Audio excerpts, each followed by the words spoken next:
Chukwuma. Kaije n'ụlọ nsọ, kaije kelee Chukwuma.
Chineke anyị bụ mmụọ,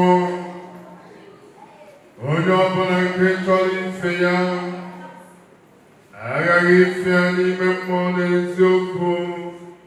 N'ihi nke ahụ ka eme ka mmụọ na Chineke bụrụ otu site n'ịnọ nwayọọ na nwa nkenke oge.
Na nke nwe ndụ na arụ ekele ezi Chukwu, obi anyị jupụtara n'ọṅụ n'ihi ihe ọma niile nke ị na-emere anyị. Ezi Onyenwe anyị, ọ bụ n'ihi amara nke iji wee mee ka anyị chekata n'eziokwu a ọzọ, bụ ife n'ụzọ doro anyị anya. Ezi Nna na arụ ekele Chukwu ọma, anyị na-enye aha nsọ gị ekele n'ihi n'ime ka anyị fụ ife anyanwụ kwa ụbọchị taa, bụ ụbọchị anyị kwere gị na nkwa iji wee zukọ n'obi nsọ gị, icheta ụmụnne anyị bụ ndị lụrụ ọnwa a ndị jere nafe ozi. Chukwu ọma, imewo nke anyị zukọrọ ebe a na-enweghị nsogbu ọbụla. Nna na ekele ezi Onyenwe anyị, mgbe anyị na-ekele ka anyị na-arịọ gị site n'ike na amara gị dị nsọ, idute ụmụnne anyị dị ọzọ ndị ka nọ n'ụzọ ije. Nna, ekwere ka akụkọ ọjọọ na-arụ anyị. Ezi Chukwu, dịka ije ozi nke ụbọchị taa, wụsa amara mmụọ nsọ gị na-arụ anyị, ga wee jere gị ozi maka ọdịmma nke anyị onwe anyị na ọganihu nke ofe nsọ anyị. Nna dị nsọ, gbaa anyị ume n'akụkụ niile nke ndụ anyị, ka ije ozi anyị ebe a n'ụbọchị taa bụ ife ga-eme ka njem ụmụnne anyị ndị a bụ ife ga-aga nke ọma. Chukwu ọma, ka ha wee nwee ike inye anyị amamụọ nsọ ka ha ji wee jefọrọ gị ozi, ka gị wee gaa n'ihu n'ije ozi nsọ a nna m ihe ndị na-emesị anyị ga-eji ọṅụ na-eri ọṅụ jikọtara na nsọba na nna anyị ma were ime mmụọ na eziokwu na-efe gị ugbu a na mgbe na-ebighị ebi. Chineke anyị dị mma ka anyị gbaa ekpere n'ala.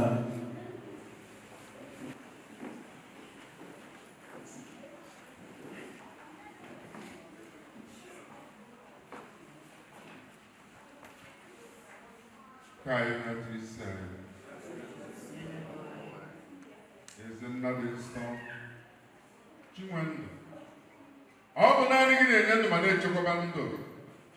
Nna, anyị ada n'ihu nsọ gị ọzọ inye aha nsọ gị ekele na otuto n'ihi onyinye ọma niile na nchekwa niile na ndụ nke i nyere ezi nna anyị bụ nwa gị nwoke Chief Eze-Ana Udoka adịghị udo nke ofe nsọ otu ji nna na rekene n'ihi ezi ndụ nke obi n'etiti ụmụ mmadụ. Ezi nwe anyị na-enye aha nsọ gị ekele n'ihi ike na amamihe nke i nyere ya nke o ji wee jere ala nna ya ozi. Nna, mgbe anyị na-ekele ka anyị na-arịọ gị chekwaba mkpụrụ obi ya, tupu ma duzie mkpụrụ obi ya ka o were ọnọdụ n'etiti ndị nsọ gị ma ọ bụ n'otu okere dị nsọ. Ezinna, site n'ike na amara dị nsọ ọbụna ọ ga-abịa ụwa ọzọ nye ya arụ ka mma karịa nke mbụ na mmụọ dị elu karịa nke mbụ. Gọọmenti wee cheta ịbịa n'ụzụ ọrụ nke ọrụ fọdụ. Ezi nwe anyị, mgbe anyị na-arịọ gị n'isi nna anyị abụọ Chief Eze-Ana Udoka ka a na-arụ n'isi ndị niile dị iche iche bụ ndị lara azụ ndị ahụ kpọrọ oku ka abịa kọkọrọ ọrụ ọrụ n'etiti ụmụ mmadụ. Ezi nwe anyị, site n'ike na amamihe nsọ nye ha ezi ọnọdụ n'etiti ndị nsọ gị. Ezinna, were ike na amamihe nsọ duba anyị bụ ndị dị ndụ ka anyị wee nwee ike ije ozi karịa ka ndị nna ya fagara ozi ya. Ezi nwe anyị na-arịọ site n'ike na amara gị ka ị duzie mkpụrụ obi fa ka fa nwere ezi ọnọdụ n'etiti ndị nsọ gị ọbụna ndị na-etozugo ogede dị nsọ. Ezi Chukwu, dịka na-akpọta afọ ụmụnne anyị a site na ndị anyị kpọrọ n'ebe a ruo na ndị anyị enweghị ike ịkpọ, Nna, ka emezuo uche nsọ gị na alụfa site ugbu a wee ruo mgbe niile ebighị ebi. Anyị wee na-akpalite mmụọ nke Maazị Ike Eze-Ana Udoka adịghị udo Decoder Religion, Maazị Anyanwụ Iwunna, ka mmụọ nke Praise Jasike Okafọ gaa nke ọma. Praise SU Anyanwụ, Praise KOK Onyo, Praise BA Oji, Praise EE Egbe, Praise UD Eruchie, Praise Abai, Praise Kalo, Praise Belonwo Anyegbu Ọnụegbu, KO Mbadiwe, Dr. Akanebia, Praise D.O. Akoma, Praise L.O. Kano, Praise B.O. Arocha, Praise Okemwichie, Praise Eze-Ugonna Eze-Ana, Praise Emeka Ilo, Praise Nkem O Ọbara, Praise Okeke Adiotu,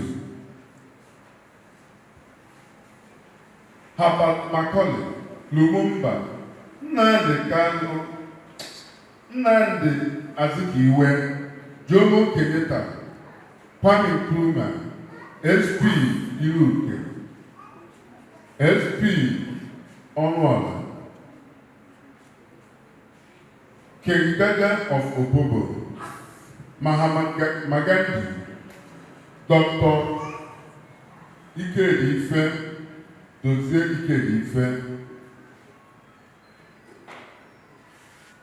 nze eloka ife ebudike na ọtụtụ ndị ọzọ ka mmụọ ụmụnne anyị ndị a site n'ike na amara nke Chineke were ezi ọnọdụ n'etiti ndị nsọ ya ma ọ bụrụ na Facebook okere dị nsọ na dị nsọ site n'ike na amara na ebere gị ọ bụrụ ụmụnne anyị ndị okere dị asọ nna nye ha mmụọ dị elu karịa nke mbụ merekwana ha arụ ka mma karịa nke mbụ ka ha ga-ewe chiletakwa ụwa ịbịabịa ọrụ ka ha bụ eze nna dị nsọ dịka anyị na-abịa n'isi ụmụnne anyị ndị a ka anyị doela wee na-arịọ ndụ n'etiti anyị bụ ndị dị ndụ tupu ma ụpụrụ anyị ọnwụ nke oge na-erughị elu ma nye anyị ezi amamihe na ike mmụọ nsọ gị gaghị wetara na nna anyị ozi Chukwu ọma anyị doela wee na-arịọ meghepụrụ anyị ụzọ nke akụnụba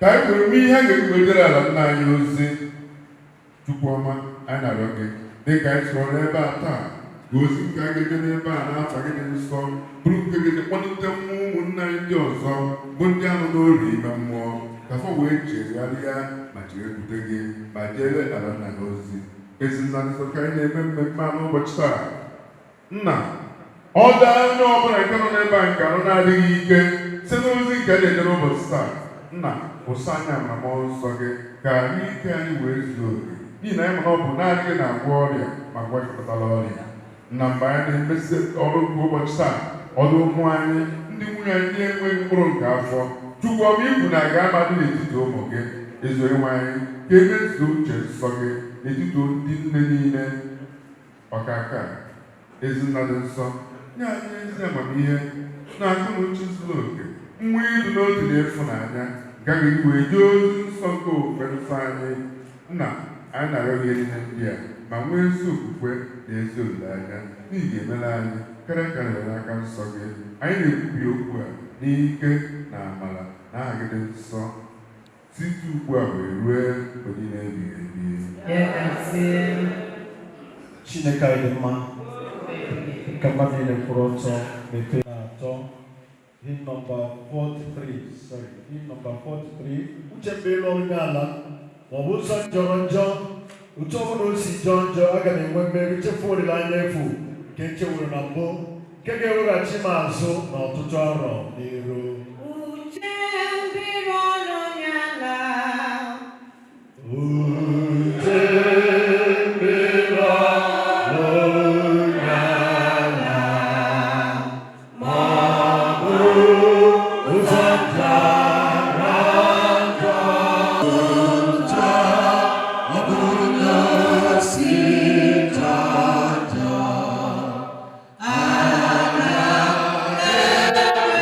Thank you.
ka m ga-eji chụọ aja hụ na mmezu uche ikpeazụ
onye ọbụla bata n'obi nsọ mee ka igwe ekwentị gị dere du ma ọ na-eme ha ka esi eme ya inye ya ndị teachers ndị a na-ahazi ọnọdụ ha ejidere gị ya mee ya ka esi eme ejide ya gbasa ike nara ha ya biko anyị nọ n'obi nsọ mgbe sabisi na-aga n'iru biko gba mbọ hụ na akara na igwe ekwentị gị na-ịgbanyere ya agbanyụ ọ bụ na ị ga n'ụgbọala gị gadobe ya ma ọ bụrụ na o nwere ihe dị mkpa ịchọrọ ka ọ bịa na ya toonu Chineke anyị ta dịrị ofufe ụbọchị taa lesson isi anyị ndewo anyị ekele ndewo ọnụ nke olololo anyị ọgbọnabịa n'iru ga-echeta ụlọ anyị na-asị ụlọ ndewo ndewo ya gazie ka anyị gee ntị maka ihe ngụpụta kedere ofe nrọ nke ụbọchị taa. Anyị ga-enweta ya n'akwụkwọ nsọ anyị bụ nkọmi akwụkwọ nke ịgba ezi ama isi bido n'osisi ofe nsọ niile. Anyị ga-enweta na mpekere akwụkwọ nke 60 narị 622 ruo na narị 623. Anyị ga-ebido na amaokwu nke mbụ ruo na nke 6. ọ sị anyị na-arịọ Chineke ka o nyere anyị aka iwepụ ofe nsọ nke jupụtara n'ọgwụ oruru ụra, ọgwụ nrafu na ụjọ n'ala obi mmiri imegide ihe na-apụghị uche anyị. Ka o si n'obi ndị Afrịka anyị pụọ, otu ha ga-enwe uche ịlọghachi azụ pekwa chi dị nsọ nke ala anyị. Ka abụọ, ndị Juu bụ ndị nzọpụta nke ndị ọcha na ndị nsọ ha niile adịghị mma karịa Dr. Agụ, Herbert Macaulay, Jaja, Anonium, Amakịrị, Iwunna na ọtụtụ ndị nna anyị ha nwụrụ anwụ. Ka atọ, ofe nsọ ndị ọbịa bụ ndachi gbochiri ọganihu nke ime mmụọ na nke anụ ahụ nke ndị Afrịka. Nke anọ, ị gaghị aga n'ala mmụọ ọjọọ, ị gaghị aga n'ala mmụọ. O nweghị ọkụ ga-ere gị, ọ dịghị agwọ pụrụ ịtụ gị n'ahụ. Ị ga-ebi ogologo ndụ dịka ndị bekee, dịka ndị Eshia, ndị ahụ ha na-acha edo edo. Chineke nke ụwa dum apụghị ịta ụmụ ya ndị Afrịka ahụhụ n'ihi na ha na-etiku mmụọ ndị rụọrọ ha ọgụ mgbapụta. Ndị nsọ ha na ndị mgbapụta ha nwụrụ anwụ. Toonu Chineke. Chineke anyị dị mma. Nkeji nke abụọ ya, ọ sịrị ọ dịghị ofe nsọ dị mma karịa ibe ya. Na nke ise ya, ụwa dum kwekọtara na ịkpọku mmụọ ndị nwụrụ anwụ bụ ike ofe nsọ. Ka onye ọbụla ghara iduhie gị. Maazị mbụ na-eji ike ka udo dịrị ya n'ebe ọ na-ezu ike nwụrụ sị na ọ dịghị ofe nsọ ka ibe ya mma. Onye nwere uche ya ghọta, onye ọbụla emeriri n'ala nna ya abụghị mmadụ. Toonu Chineke. Isi ma bụrụ nke ikpeazụ, Afrịka, cheta ihe kpatara ọdịda mbụ gị ma chegharịkwa ka ọnọdụ gị ugbu a dị elu karịa nke ọma mbụ gị. Ka Chukwu gọzie ndị niile na-emezu okwu ya. N'ebe a ka ihe ọgụ anyị ga-akwụsị ugbu a na mgbe niile ebighị ebi. Isi anyị ndewo, anyị na-ekele ndewo. Ka m mara ma onwenye Chineke ya dị mma n'ime obi Eze-Ana. Onwenye Chineke ya dị mma. Kedu ihe ga-egosi na Chineke gị dị mma ma ọ bụ na mkpebi? Onweghị ihe mma gosiri na Chineke gị dị mma.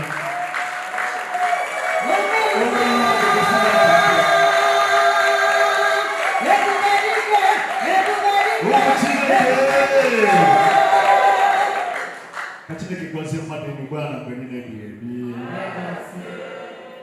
Ugbu a ka anyị na-abanye n'ime ihe kachasị mkpa anyị ji wee nọdụ n'ụbọchị tata, bụ ịkọwapụta maka ndụ Eze-Ana Okafọ na inyekwa ihe nkụzi gbasatara àjà ọ chụrụ ọrụ ọ rụrụ na ndụ obi nke onye ga-abịa inye anyị ya bụ Chief Nzedikwe-Ịnyịnya Dozie Okafọ ka ọ na-ekulite ị na-akụrụ Chineke aka ebe ọrụ. Mgbe Onyenwe anyị ga-akwụ ụgwọ ọrụ ndị ezi omume ga-enwe Onyenwe anyị ga-akwụ ụgwọ ọrụ ndị ezi omume ga-enwe ọṅụ ndị ebighị ebi ga-abụ nke ha. Toonu Chineke anyị.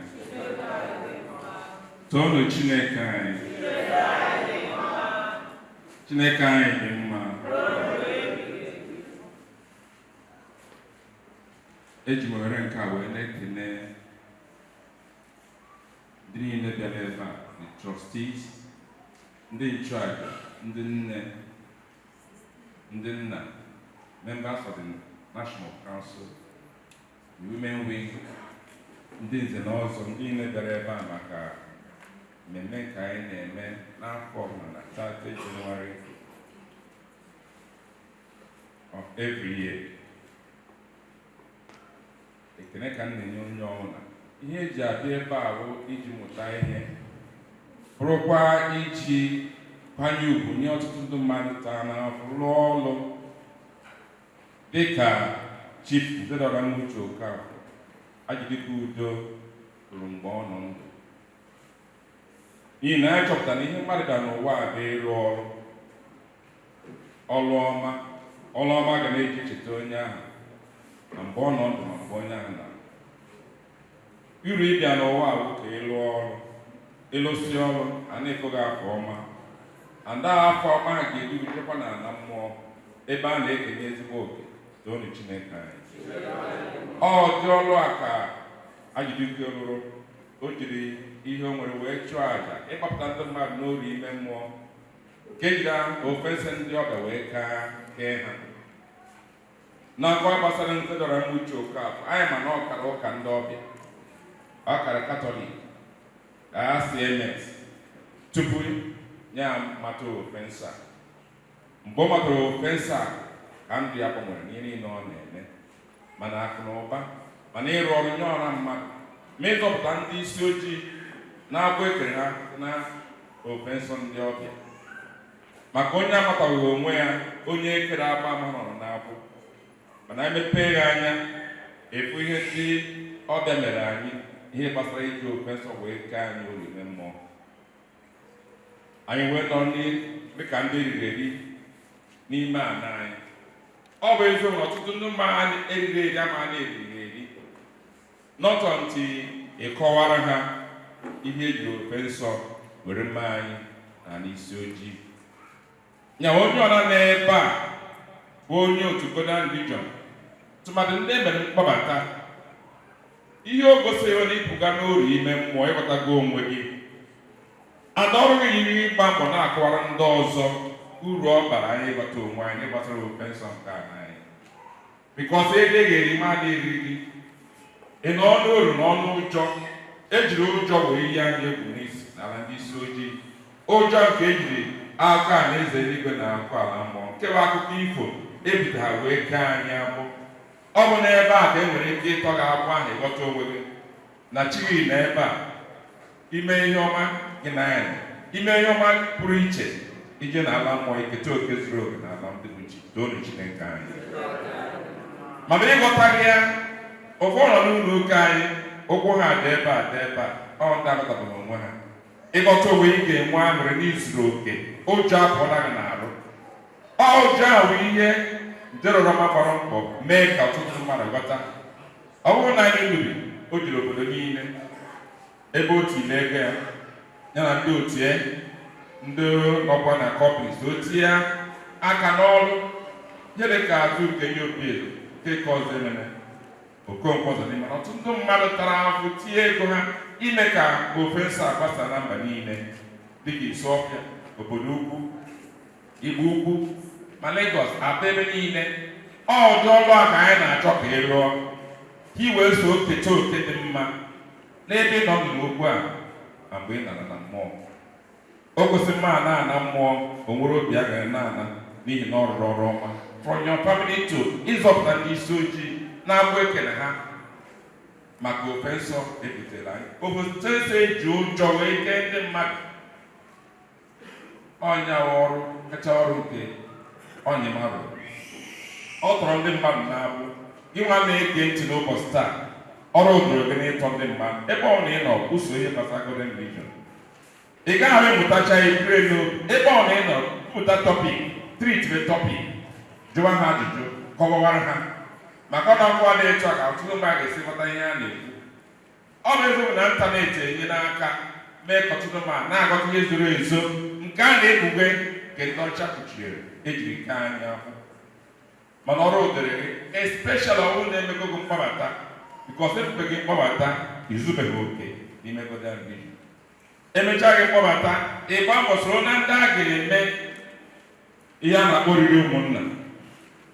Ndị mere oriri ụmụnna ebe ha wenye aka elu.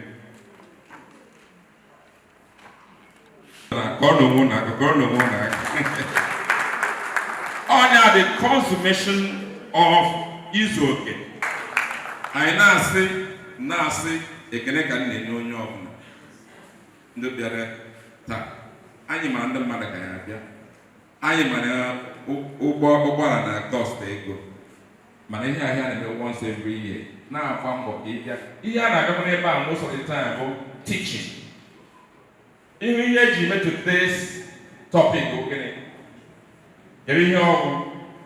Ụwa dum kwekọtara n'ịkpọku mmụọ ndị nwụrụ anwụ bụ ike nke ofe nsọ. Ịfụnanya anyị na-ekwu. Ịkpọku mmụọ ndị nwụrụ anwụ iji na-agwa ya ọsọ ọkwa onye ọra nwụrụ anwụ dị qualified.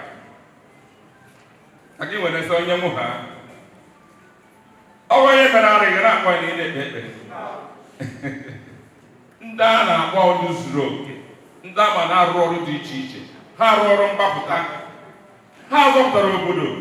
Ha zọpụtara ihe niile dị iche iche. Keka nke ịzọpụta ma n'aka ori ime mmụọ ka ejiri ofe nsọ ndị ọba wee mee anyị. Ọ ihe bụ ihe dị mkpa today. Ka ị na-abịa ọ bụrụ ihe ya eri ọ bụrụ na ọhịa ọ kere ihe ịmụtara na ya. Asụ nke ihe ijere eme. Ịgwa anyị ihe bụ tọpik anyị bụ n'ụwa dum kwekọtara na ịkpọku mmụọ ndị nwụrụ anwụ ndị ahụ dị nsọ bụ ike ofe nsọ niile.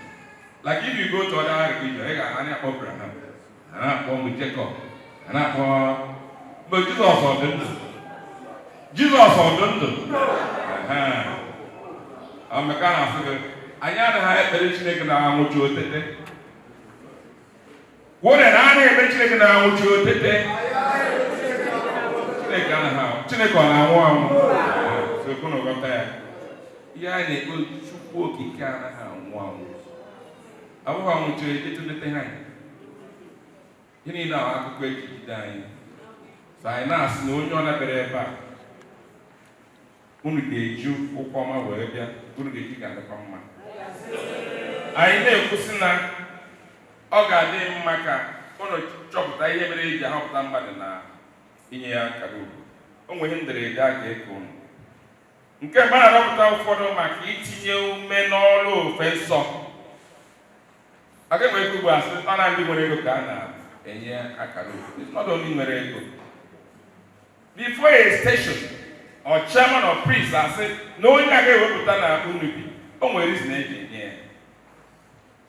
A na-arọpụta ụfọdụ maka ego ha ji na-akwalite ofe nsọ. Ego dị mkpa nwere na-eweta ego. A na-arọpụta ụfọdụ maka ezi omume ha pụrụ iche nke ọha mmadụ gbara nke ọma. Enwere ike na steshọn o nweghị ego bete ihe ọ na-eme ma ụma ya ma karakta ya dị ọ dị exemplary. Ewepụtara ha ya sị onye a ruru ya asọpụta na a ga-enye ya akara ugwu. O nwere ọtụ ihe ndị ọzọ dị iche iche nke enwere ike isi na ya rọpụta gị maka echichi. Ihe eji ahapụta ndị pụrụ iche na ndị ọzọ. Ọ bụ na ego dị mkpa mana omume from the choir from ihe niile asụ onye a ga-enye ya akara ugwu. This is the highest akara a ga-enye na golden religion. And the merit is even when you pass on. Ọ bụghị nọnyere ndị nna ya naba a ga-enye gị akara ugwu pụrụ iche. A na-asụ onye ahụ national award, national burial. Ọ dịghị isi. Now, on Constitution Merit, National Award, National Merit Award, the trustees, the priests, and priests have merited national burial. Because I was doing an award from the National Council. I want a GMM, I want a GWA. I got be not confused. Any GMM, National Award. GWA, the National Award, we're getting National Award, okay? The National Council here, couple of Chineka. Okay, I got tell you, because they got again, not confused here. And here now got the National Council. Try and get a register of all national awardees from Victorians, and when he myself with the register. So the wrong way I got you. What's the good with the plaque again? Well, just now, the national award. I went in to know you on the piano. That's now, Okunji, that Okunji, ihe ọmụmụ national ga-eru n'aka anyị na-ekwu na onye ọrụ agatara ofensa o ga-adịrị ya mma n'eke ọ ga-adịrị ya mma n'orie ọ ga-adịrị ya mma n'afọ ọ ga-adịrị ya mma na ngwụrọ ka m si kwu ka ọ ga-eme n'aha Chukwu na ndị a ugbu a na mgbe niile ebighị ebi maka ọrụ Chineke kere ụwa niile aka Chineke gosi anyị ugbu a na mgbe niile ebighị ebi ihe ọ kụziri taata dị n'akwụkwọ emesịa ọ ga-enye ya ndị teachers akọmpọ ọ gazuo ebe ndị ọzọ ị ga-enweta ọmụta ọtụtụ ihe na ya then ọzọ ọ bụrụ na ịnwetabeghị this program o bụ ma lesson a dị very very important ịchọ you can buy 10 of it dobe n'ọfịs gị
Eze-Ana, nna ya ma wanse.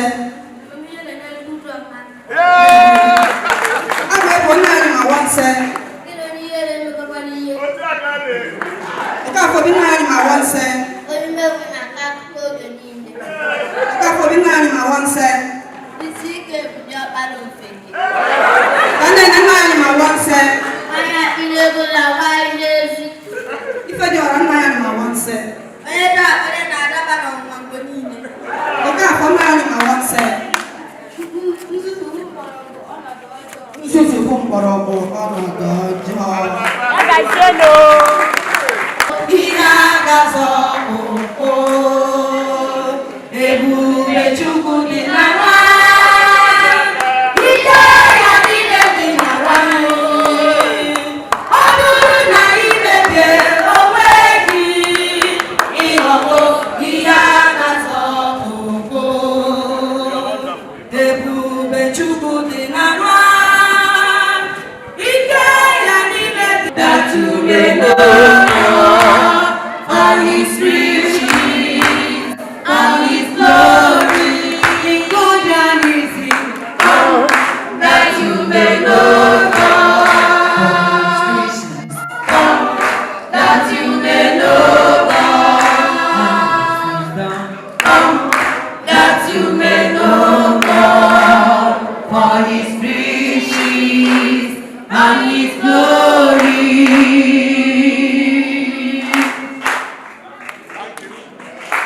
We are safe. We don't want to know. Everyone I need more to. Now, go and come to night. Now, put on your head to the road. You want to go to Tata.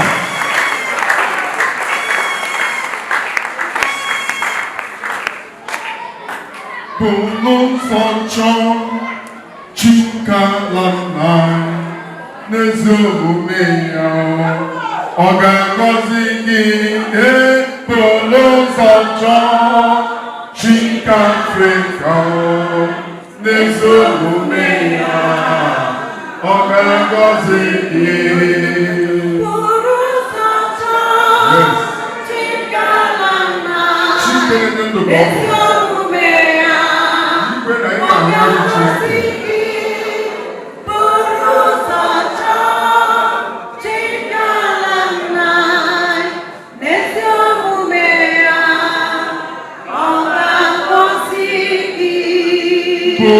Chikalana Chikalibu Nezobumena Ogagoziki Ebolo Zacho Chikalana Nezobumena Ogagoziki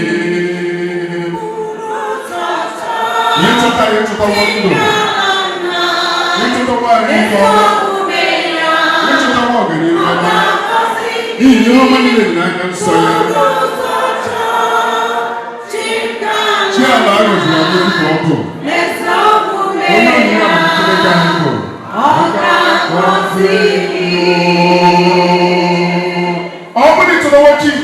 ga-ewepụ ya otu ife n'ebe ị nọ na. Ọ bụ ife na otu nke a na-ewepụ chi ike na otu ife n'ebe ị nọ na. Ebube, ọkaka.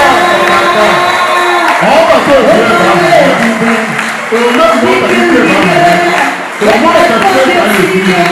Ọ bụ naanị ya bata nwee nsọ. Kele niile, ịga mma niile, iche isi niile, nsọpụrụ niile, ịga mma niile.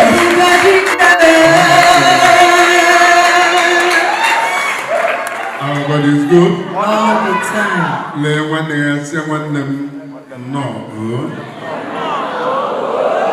Hello. Ịnatara ụlọ.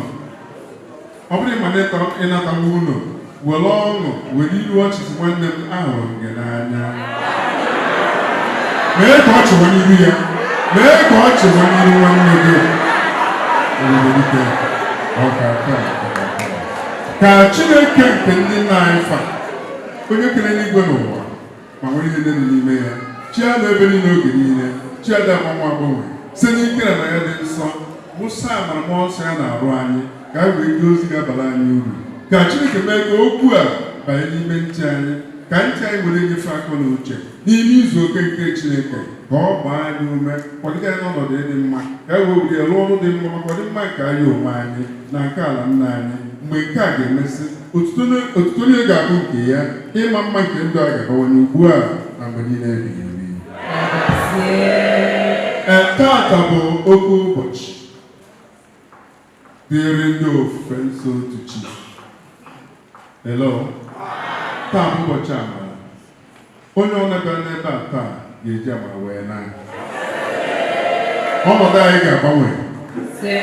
Bido aka ndị gị n'obi gị, bido aka ndị gị n'obi gị, bido aka ndị gị n'obi gị. Si ọ bụrụ ka ndụ bi ebe a taa, ka m ga-adụ wee laa. N'ihi na Chi nke ala nna anyị, onye akịrị n'igwe n'ụwa, ebisawo m aka nsọ ya. Ọnọdụ m agbanwewo. Ọ dịworo m mma. Ka Chineke pụrụ ihe mezuo nke a nye onye ọ na obi dị ọcha ugbu a na mgbe niile ebighị ebi. Anyị nwetara ebe a gụrụ akwụkwọ nsọ anyị bụ nkọmi na ngalaba ịgba Eze-Ana na isi mbido ofufe nsọ niile, nke dị n'ibe akwụkwọ 622 wee ruo na 623. Taata bụ ụbọchị afọ Ana. Mmụọ na-edozi taa bụ mmụọ Ana mbọsị ụlọ afọ. Ka mmụọ na-eje ozi n'ala ufe ji ọkụ aja ala Igbo na aja na nke mba niile gọzie mmadụ niile. Ka ihe ọ bụla mmadụ chere anyị n'ụbọchị taa, ọzọ ọ bụla ya zọrọkwa ife o chere anyị. Chineke anyị dị mma. Isiokwu anyị taa bụ ụwa niile kwekọrịtara n'ịkpọku mmụọ ndị nwụrụ anwụ n'ofufe nsọ ha. Tonu Chineke. This very topic perplexes my mind. Ọ na-eme ihe oyi. N'ihi na ọtụtụ afọ gara aga, anyị nọ n'ịkpọku afa ndị mba ọzọ, ndị na-amaghị onye anyị bụ. Mana taa, dịka eziokwu apụtakwara ife ọzọ, anyị wee mata nke bụ eziokwu. Anyị echighana wee lata ụlọ, wee kpọọ ndị nna anyị fa ndị nsọ. Hello. Ama nna na ọ dị nsọ. Gee ntị nke ọma, ọ bụrụ na anyị ekwe na nna anyị fa dị nsọ, anyị ama dị nsọ. Ọtụtụ mgbe n'afọ gara aga mgbe anyị nọ n'obi ime mmụọ, anyị na-akpọpụ afa ndị ọcha dị iche iche, ndị dịka St. Gregory, St. Cletus, St. Anthony, St. Barnabas.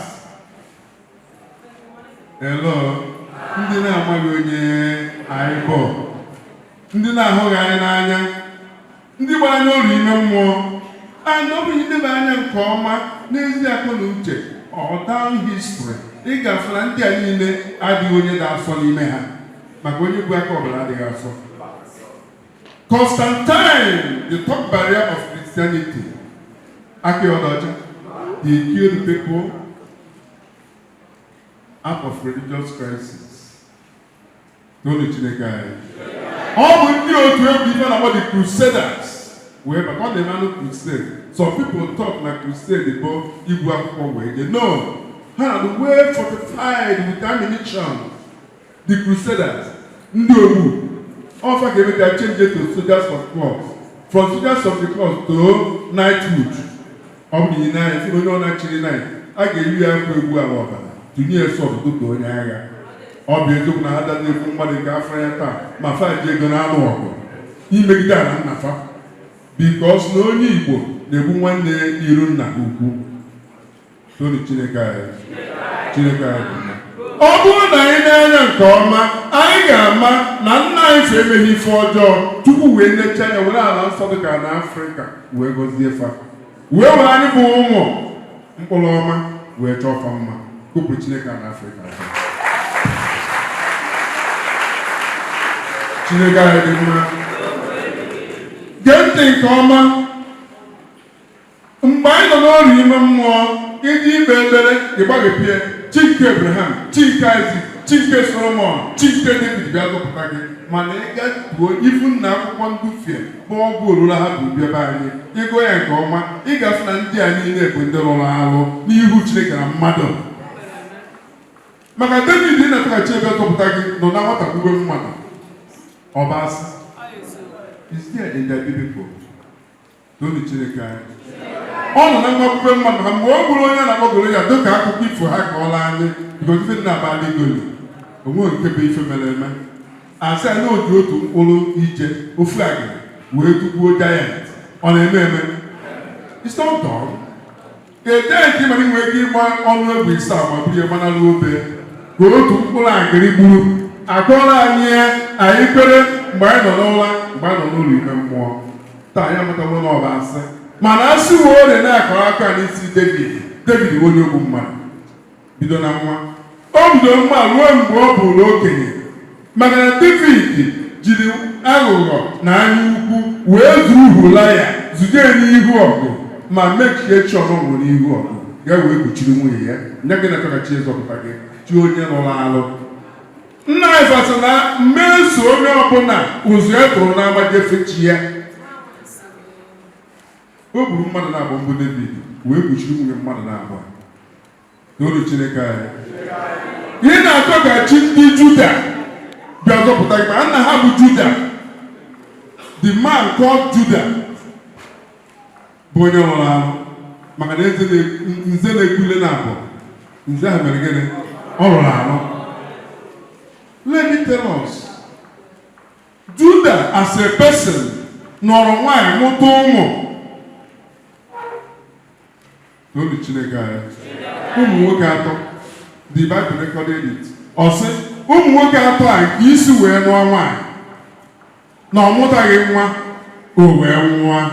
Nke ọzọ wee kpuchiri ya dịka ọ dị n'omenala fa. O wee sị agaghị m amụtara nwa m asị Jehova wee iwe wee gbuo ya ọfụ otu. Juda wee sị mba na nwaanyị aba amoosu nke mbụ anọ na-enwụọ nke ịbụ anọ ya nwụọ na aka afọ ya afọrọ ya na nwaanyị a ga-ala. O wee kpọọ nwaanyị sie na nwa m etorubeghị ịlụ nwaanyị ị ga-ala gị nọtụ obe nna gị mgbe o toruolu gị wee bịakwa. Leta nwa a wee too. That woman got information na nwa etoro n'elu dị ịlụ nwaanyị mana na Juda achọzighị ịkpọchighe ya. O wee sị o disguise ya o nweta site na Bible. She disguised herself as a prostitute. Wee jee n'ọnụ ụzọ ámá ebe Juda si eji ebe a na-azụkarị ya ajị ewu na atụrụ. Ọsị mgbe Juda mkpọkpọ nze mgbe ọ na-ekpete n'ọnụ ụzọ ámá ọ fụrụ nwaanyị dịka nwaanyị akwamiko. Ọsị o wee duru ya wee duba n'ime ụlọ kafa na ọnọdụ abalị. Ọsị mgbe nwatakịrị nwaanyị si enyeghị ife fagidi n'ọnọdụ abalị si ejighị m ọlaọcha ebe a ejighị m ọlaedo ebe a kama m ga-enye gị ọdụ sakret ọ dị pịọ mana na akọnuche ka ezukwu ya gwa n'ife rụrụ arụ mere gịnị rụrụ arụ. Ọsị mgbe a jụrụ dị ajụjụ a ndị nọ ebe a wee sị ndị chọtara ewu na atụrụ na ọ dịkwa nwaanyị edoro nsọ n'ịkwa iko na ebe dị na ha nche mere gịnị ala gee ntị. Oge ọ na-adụ na-aga afọ ime na-ebu anụ na Israel ọ ba na abomination na-enye na nwaanyị onye anọ na di ama atụ ime. E wee bịa nye Juda information na nwunye nwa ya ha na-anaghị atụtụ ime imifokwu si ji pụta ya n'ọwụwa na anaghị gaji okwute tugbu ya n'azụ obodo. mgbe a pụtara nwaanyị ka a tụgbuo ya nwaanyị sisi chere he brought out those articles o wee sị na enyi eriri mma na enyi ọfụ a na enyi ya wata bọtụlụ mmanya na onye nwe all this property bụ onye nwe mmanya mere gịnị ya bụ n'afọ mgbe Judas fụrụ nke a eze kwuru mbụ kwuo abụọ kwuo n'ọha alụ ọ gịnị ka o kwuru ọ sị mba sị kpụta nwaanyị ya n'ihi na ọ bụ onye a gọziri agọzi eze na-ekwule na abụọ nye ka isi ga nso Juda jefee chi nke ndị Juu tolu Chineke anyị onye na-ekwu akụkọ the fundamental person of their religion akpọrọ nna nke okwukwe ebe Abraham mere alụ maka ọnụrụ nwa nwanne nna ya Baịbụl kọndemnụ mmadụ anọ na nwanne ya ọgwụ ezie dọkwa ebe na gwa na ya anụ nwa gị ịmalite aka merion o were ọnụ pụọ ori ile sara hello Baịbụl n'okwu magana ọgwụ ezie okwu nke bụ ebe bụ ọmọgwụ ụka niile ọ bụ akwụkwọ akụkọ onye agụụ na-agụ kọrọ mgbe agụụ juru ya anya ga-ewedegori onye nwere ife wee nata ife o nwere n'anya agụụ ka a jikọ akọ niile a ma taa akọ n'uche anyị echighara anya mmatụwo nke bụ eziokwu anyị ma mkpụrụ ọfọ na dibịa mmadụ ka ọ mụrụ nwa megide tupu mmadụ nọ ebe a Juda mesie Abraham mesịa mgbe ọ lara na Afrịka mgbe ife mebiri ewee chọpụta na ọ na-alụ ewee chụpụ ya na Sela oge ha ọ nọ na nwanne anyị nwaanyị bụ Hegai nke mụtara Ishmael out of enviousness ọ pụọ atụpụ Hegai na Ishmael maka na ọ na-eketa oke n'obi Abraham n'ihi anya ukwu but later Abraham married another wife nke onye ụka enweghị ike ịkọwata nke ọma mana ọ dị n'akwụkwọ obu akpagharị ha ndị obu ebe agbaghị agba ije na Genesis 25 ị ga-afụ ya verse 1 ọ sị Abraham wee lụtara onwe ya nwaanyị ọzọ wee gbaa aha ya Ketula o wee mụrụ ụmụ isii ụmụrụbe Abraham wee dị asatọ so Abraham onye lụrụ ala back to the story maka ndị na-achọ chi ndị ọcha ka ọ bịa zọpụta ya Solomon ị na-achọghachi zọpụta gị amamife mebiwe quantify ya mma zọpụta gị am I talking to somebody? Ka chi mmadụ zọpụta m tata ife na-anya na ebe niile bụ ancestral cause ofu ofekere iche ego ebe ọ na-azụ afịa ọtụtụ Baịbụl bido past overnight ibe ha na-ekekwa na ife na-arịa ancestral cause forgotten na ọ na ancestor gị na-enye nsogbu ma a na-etife ụgwọ onye kwụ ụgwọ jiri adị ọcha ọgọ ụmụ Igbo ma tata ndị religious trumpeters na-eme category people ha na control nye aka na-egbu onwe ha mmụọ asọ na ancestor na onye bidoro ife ji ya bụrụ ọgaranya bịa na ajụ ụlọ ọ bụ nna Dangote ka nna m ife dị nwa enwere ike ịgụ history nna Dangote ọ bụrụ na otu na ndị a na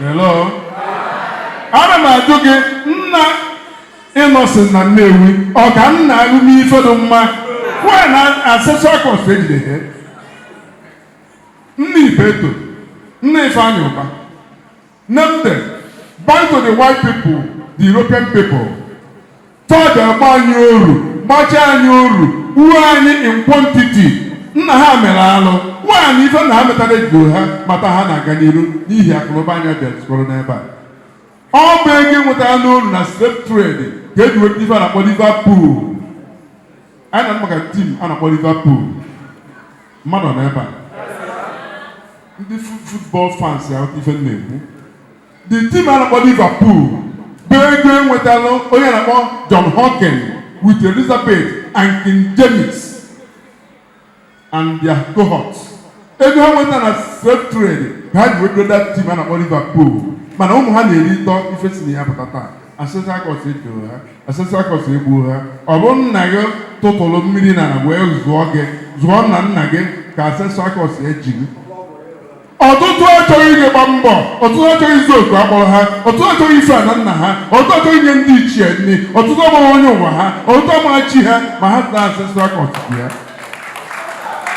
mgbe m chọtara onye ụwa ma ọ dịwere m mma okpukpe mkpere na omenala dịwere m mma mgbe m chọtara onye ụwa ma ọ dịwere m mma okwukwe kwere n'omenala dịworo m mma.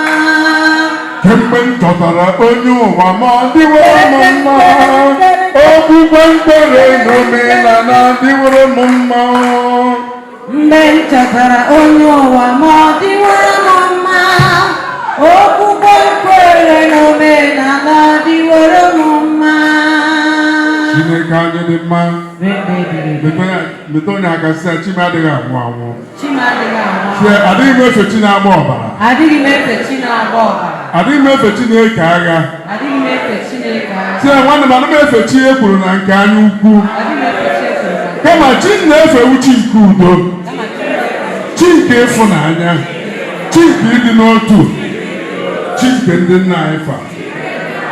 Ya gazie. Ọ gịnị ka m na-ekwu?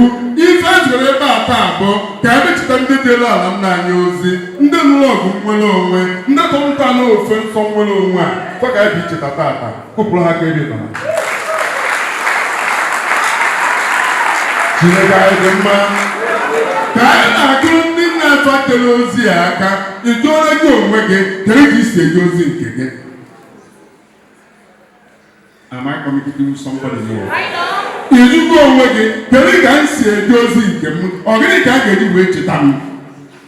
Dịka anyị bịara icheta ndị nna anyị fata, bụ ndị anụrụ ọgụ ahụ, bụ ndị adịla ozi ahụ, bụ ndị anụrụ ọrụ ahụ, ekele nke ya na-alụ taa iji wee ka ọrụ nna anyị falụ ụfọdụ wee na-aga n'iru.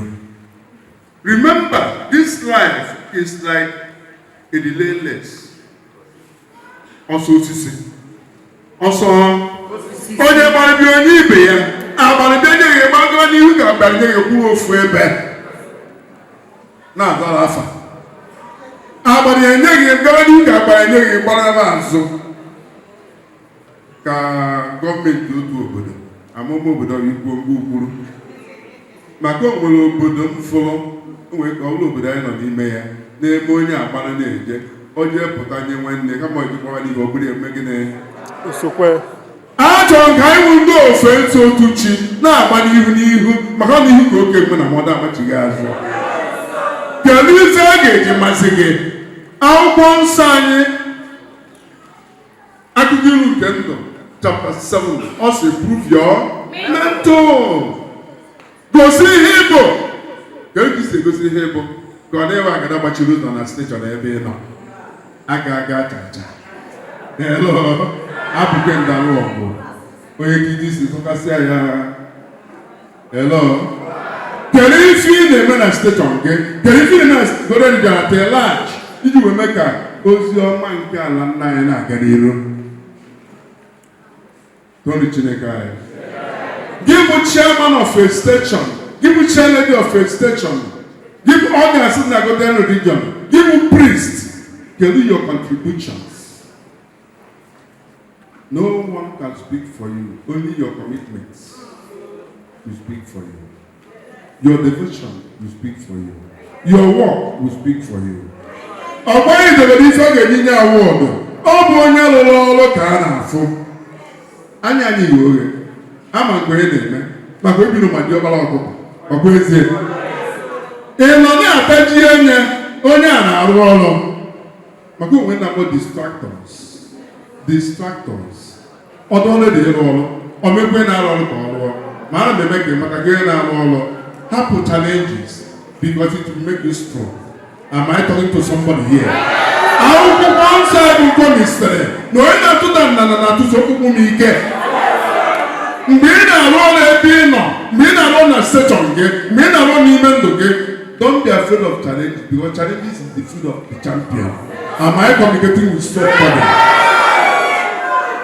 Because if a na-afụ n'ime mmadụ erika na-ebe na ọhada anyị gide gịnị ahịhịa ịbata bụsi ya bụ ike ọkpata onye nke a gbuo oge ọnụ o mere na ka e wee fie. Continue mere isi ị na-eme maka ọ chọrọ ịkwatu gị ọnwụ na ị ga-eji izute afọ ọjọọ n'aka mmadụ ekpete ya ka sekọnd ebe nwere ka ezutụrụ afọ ọjọọ n'aka mmadụ. Listen to me. When one thing Nelson Mandela put in one of the episodes, one of his quotes, also, I don't care about what people say about me. Ọkwa eziokwu maka ekene eze na ka o megide omekwa ọzọ maka onye amenye akwụrụta ataghị onye nyere awọdụ aka anya ifi ya eme bụ tinye nke gị ga-ewe cheta gị ọkpụta anyị nụrụ afa ndị na osisi fanta bụ dịka awa chairman of board of trustees kwuru ọ bụ ụzọ ndị butere gị n'ofe nsọ o nwere ndị tiri ije ọkpa o nwere ndị tiri ama ife Chineke nyere mfa o nwere ndị tiri ọrụ aka dịka ị na ebe a taa inwe ife dọkpa ihe na-eme na be gị your respective houses and your respective offices mana ịhapụ esi ka njere ụlọ ala nna m ọlụ you spent your money and your time to project the religion so mgbe na-asị na onye na-ebere ebe a taa ihe ahụ ị na-eme bụ ihe dị mma Chukwu anyị ga-agọzi ya ọ ga-enye anyị ndụ ogologo ọ ga-enye mgbe ife wee gbuo anyị okpu eze ọ ga-enye anyị ego ọ ga-akpanye anyị ụfa ọ gara ofuba ego na ha agbakapụ nwata eze ọkwa ezie chi nyere anyị ọrụ a ga-enye anyị ife a ga-eji wee arụ ya obere afịa anyị na-azụ ga-aghọ nnukwu afịa obere afịa anyị na-azụ ọ ga-emegere ọ ga-aghọ nnukwu afịa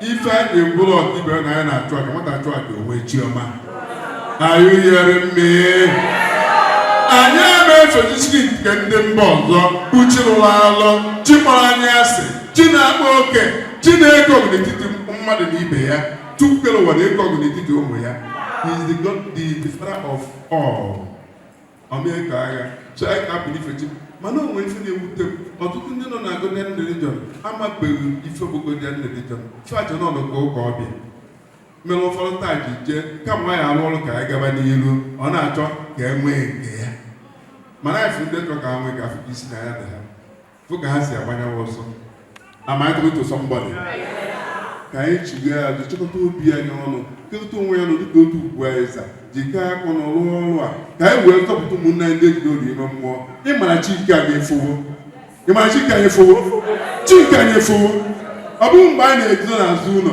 anya pụtawa ife Chukwu na-eme ife n'oge ya o welitekwa ofe nsọ otu chi elu ofe nsọ ọdịnala si niile ndị dị n'ala ọzọ anyị agaghị efe kwa ha ọzọ naanị Chukwu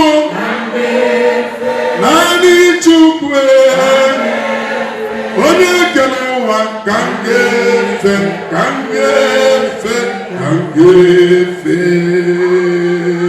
ka Chineke anyị gozie ndị na-emezu okwu site ugbu a ruo mgbe niile ebighị ebi gosi ụmụ mmadụ anyị bụ ndị na-efe otu chi gosi ụmụ mmadụ anyị bụ ndị na-efe otu chi onye na-eche maka n'ụbọchị niile ụmụ Chineke ị mara n'obi gị mmadụ kwụrụ ọtọ ndị dara mma bi n'ụja Chukwu ma ndị na-akpọtara aka ya chete uche Chukwu nyere ha ihe omimi niile na kenenu ya kene na dị ebube dịkwa ngọzi kenenu ya kene na dị ebube dịkwa ngọzi anyị kene eze ebube kene eze dị ebube dịkwa ngọzi kenenu ya kene ya kene na dị ebube dịkwa ngọzi kenenu ya kene na dị ebube dịkwa ngọzi kene ya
Chukwu onye na-enye n'ara ya gọzie ya ọma site n'ike na amara nke Chukwu onye ji ike nke anyanwụ ọnwa na kpakpando na mmiri ozuzo aja anyị wee gọzie ihe anyị riri wee gọzie ndụ anyị arara aja ndị a n'ụbọchị anyị fere n'aka nsọ nke nabata ma gọzie ha ma gọzie aka anyị na ebe si wepụta ha site n'ike nke gị ka ọmụba n'ihe nliju afọ ka anyị na-etinye aja ndị a n'ọrụ ka ndụ anyị dị ka osisi ahụ nke a kụrụ n'akụkụ osimiri nke na-enwe ndụ ma n'udu mmiri ma n'ọkọchị otu a ka ịma mma nke ndụ anyị ga-esi wee mụba n'ụbọchị niile ugbu a na mgbe niile ebighị ebi nọdụ anyị ahụ gị ọ gaghị ekwe ihere mme gị n'ụwa. Asụrụ m ahịhịa machi ụlọ ebe a ọ nọ n'aka na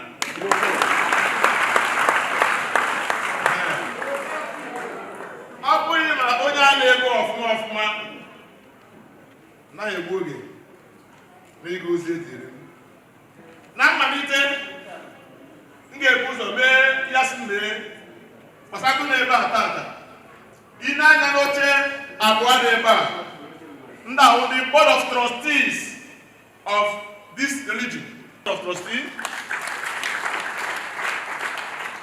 the spring council secretary, former PG, Eze-Ana, as speaker. We have another board of trustee member, a double chief, all the way from Umaya, Nze, chief. Chimobi Arocha.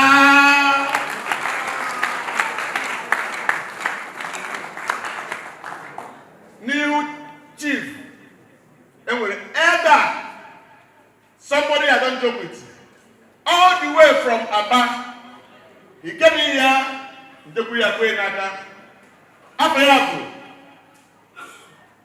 Elder. Oji. Ba. I can't come again now. The board of trustees of this wonderful religion. I can first time anyone in down someone in Urbana Abuja. In the cabana and Tausania. In Aquana. Can you and talk about as was the case? National Council members. And that about the professor. Financial warmer.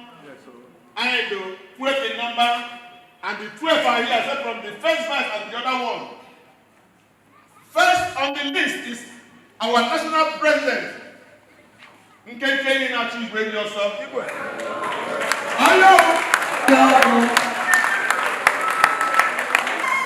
Our auditor general, Vice my treasurer, second vice from Aba headquarters. My friend, I love you. That is why we Nzebugo Fan, Onyema Governor, the son of the former chief priest from Akihede. I love you. I love you. And he meant it seriously. Then, my treasurer. Oh, room and well, please. Who do me any lesson again? Robert, I can't forget my media expert. Papa now only 18 people. The oracle himself, the judge, not just judge. Mama friend, not waiting for them. Who go cheat to them?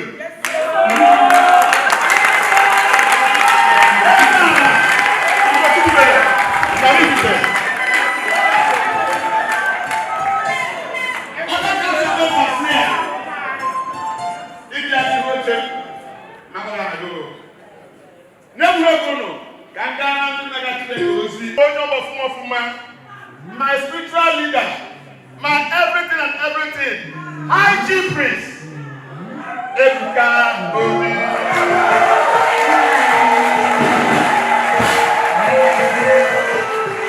Come again.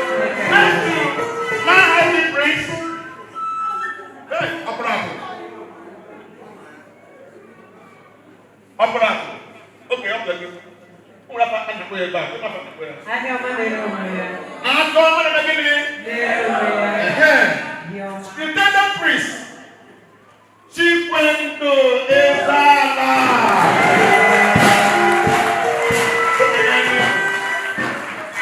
Next to him, another pretended priest. Unamapaya. Mba. Ije. Mba ibo ni ugwa. Oya tumoya anya. Master priest. A teacher, a lecturer. Okwanyono. Nwachukwu. Okenye. Onye ọzọ n'ebe ahụ. Senior priest. Ibu ẹnìkan fẹ́ o. Ọ̀pọ̀ ìyá ibu. Anye. Senior priest. Anye ebune. Ntọ. Anye what again? Adorada. Ọ̀nẹ́bà.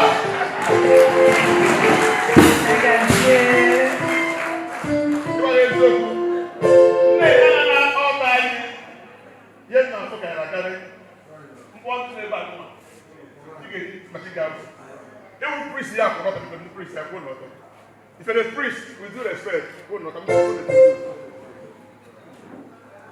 Don't Chineke. To my immediate right. He's my brother. He's not a priest. Maribe Okawo. Priest Maribe Okawo. Next to Maribe is from Lagos. Priest Ikechi. Olaniwu. He's going to be priest. Next to him, Unamonyobu. Akuleme.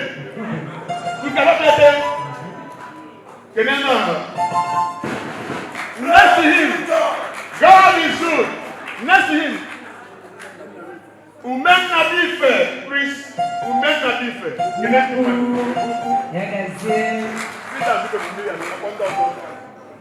I jump protocol here. I jump serious protocol. I try to introduce a senior priest before the priest. Ha! Going out of Lagos. Now,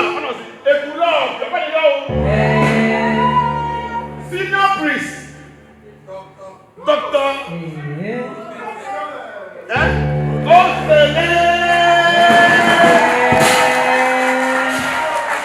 I apologize for going that protocol. You can see them. Another senior priest. Another senior priest. Dike Uzoma Gonyaka. Thank you. I'm sorry now. Each of that. I could have already priest of Jenny. I don't want to say job for people. My happy priest. But okay. Why are people? Then next to from Ulubi priest. Ekekwe Mbene. Every station, sit down. Next to him, priest Ukonse Erotuku Kenene. Next to him, Akono Mukamunubi. Ikeja. Okija. All the crew, the priest Oku.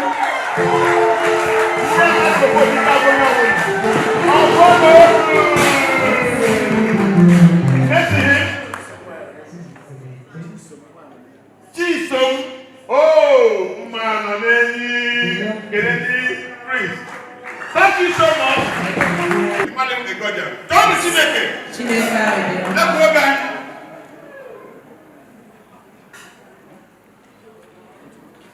Let's go back. Can you have a microphone before we meet somebody in our midst? Hey, our dynamic, hard-working, workaholic, treasurer all the way from our secretary about please come out. The fact is our media coordinator. All the way from Anu's administration.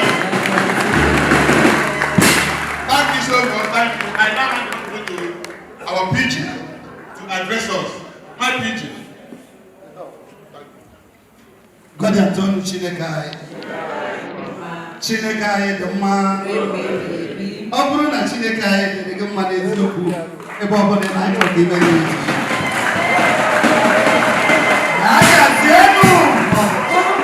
Tolu Chinekani, Chinekani, the man, Ekene Kanji Biata, Ekene Managara, all members of Godian religion. Makagene, Ulukudoro Nuku, Oruwe Naga. Ndị ba isi n'osisi na-akwụdo agbụrụ wee na-emegide wee na-ego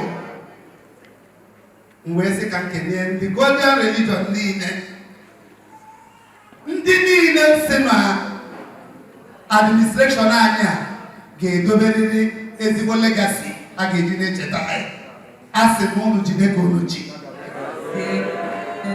agaghị m agba m afa n'otu maka na anaghị agụ mmụọ ọnụ n'okwu mana agaghị m echezọ UOO company maka na ahụhụ nwere isi ha na-akwadosi m ike na administration a na agaghị m echezọkwa the past president bụ the secretary of the Supreme Council Eze-Ana dike gbachiri oge na ndị board of trustees ndị ọzọ niile na-ekenekwa ndị mụ na ha na-ejekọ ozi a bụ all members of National Council niile na-ekene ndị nna anyị ndị ụkọchukwu maka na ọ mmadụ bụ na ọkịka na-apụ ahịa ka ọ na ọ bụ ya ọ mmadụ bupụrụ ọkịka ahịa ọ ndị a bụ ndị na-ebupụ ọkịka anyị n'ahịa ana m ekele onye ọbụla na administration anyị a ọkwa ngwere si n'elu dapụ si na ọ bụrụ na onye etoghị na-eto onwe anyị na-agbalị na asịkwa anyị kwuo mgbe ọbụla anyị agbalịsigo ike mgbe anyị banyere ka a na-ekwu na enweghị Igbo version nkọmi anyị gbalịsiri ike fụ na anyị printịrị 1000 pieces of Igbo version nkọmi mgbe anyị banyekwara enwere ụgwọ anyị ji ndị mba ugwu the woman rụrụ anyị obi nsọ anyị na mba ugwu administration na-agbalịsighị ike fụ na anyị akwụgo that money anyị ji 1.5 million ọtụkwa dịka nwanne o nwere ihe na-esu kansụl na Godian religion niile hit for a long time that thing bụ federal government na-enye a na-akpọ eskumo a na-enweta from EFCC tutu na-enwe ike ide registered ma mepee any account with any modern bank na a ga-enweta administration anyị agbalịsigo ike today anyị edigo registered nwee skumo na ndị ọbụla chọrọ imepe account ga-emepe ọzọkwa dịka nwanne ya bụ na administration gọvanọ Charles Soludo siri ọnwụ na skuulu ọbụla adịghị registered na a ga-emechi ya and the skuulu anyị adịghị registered ka o si kwuru na administration agbalịsikwara ike ịfụ na skuulu anyị esorogo n'ihe Anambra State Government ọ bụghị sọsọ nke aha anyị gara n'iru secure council many land o sokwu na ndị anyị ga-ahụ nọgasị enwere many of the lands anyị nwere emeghe survey administration agbara mbọ fụ na all our land has been surveyed anyị jisikwara ike wee rekọbara Godian religion site n'aka nwanne anyị nwoke bụ Chief Emeka Igwe 8 plot of land na Ebonyi steeti akwụkwọ ya na survey ya abịaghị n'aka tata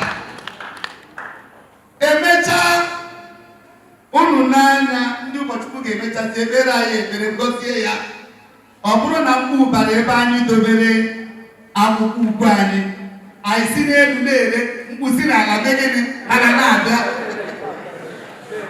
na-ere nke ya anyị ebulitezi akwụkwọ anyị ọ bụrụ na mkpu atadịghị ihe administration agbalịsikwara ike ịfụ na anyị nwere akwụkwọ ukwe nke Igbo 1000 copies today ka ọ batara so emesizie a ga-agọzie dịka esi eme maka ozi ndị a niile anyị na-eje ọ mmadụ bụ na ọdịka na-apụ anya dịka anyị si ikwu anyị wee sị na ndị niile na-adọnyere anyị ukwu ịfụ na anyị na-eje ozi a onye ọcha sị na one good turn deserves another na anyị ga-egosi ha appreciation site n'inye ha award ma ndị wetara ana ma ndị na-agbagasị mbọ n'ụdị dị iche iche na steshọn dị iche iche ọ bụghị ndị ji ego ka anyị na-enye kama nọọ nke ọbụla ị na-eme anya na-eme gịnị na afọ gị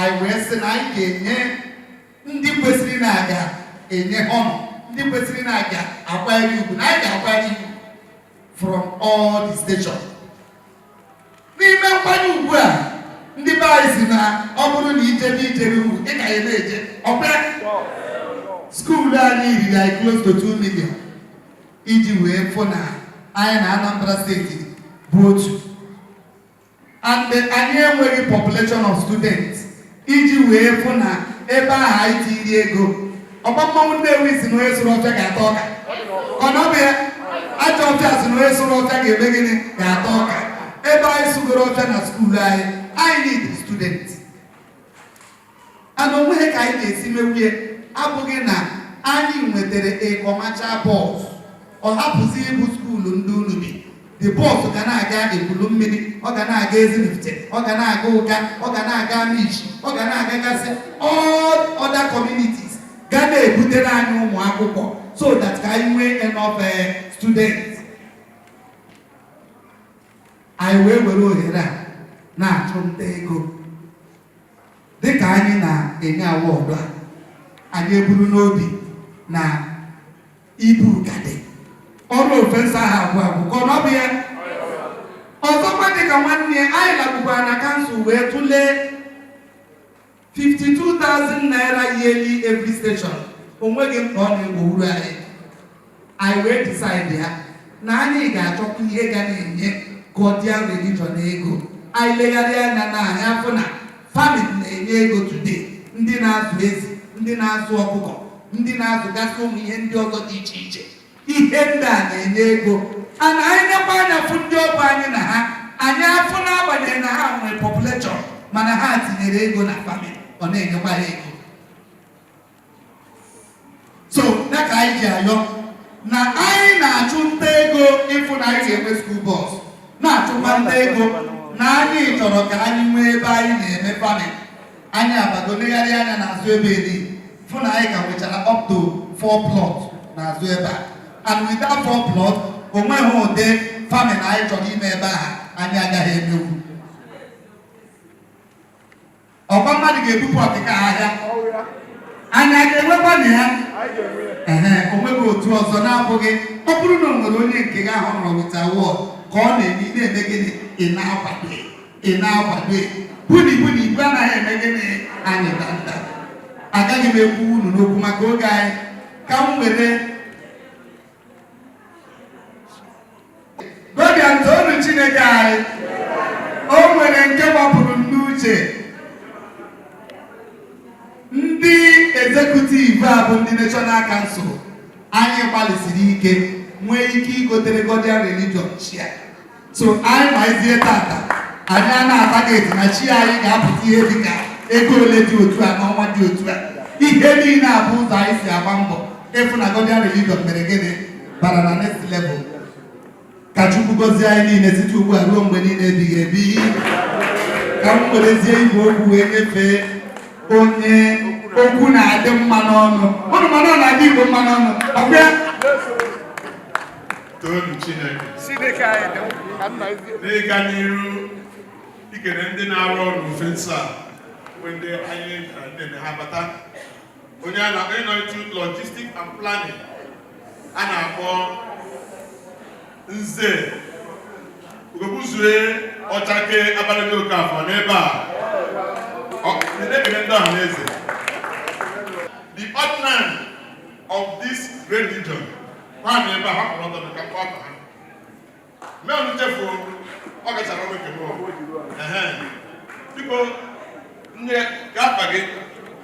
ordinance, obedient.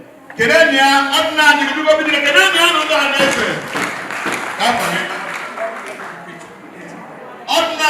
Okechuku Esizia, I know. Kenania, and a chair because my teacher, Nze Elochukwu is Ogamba.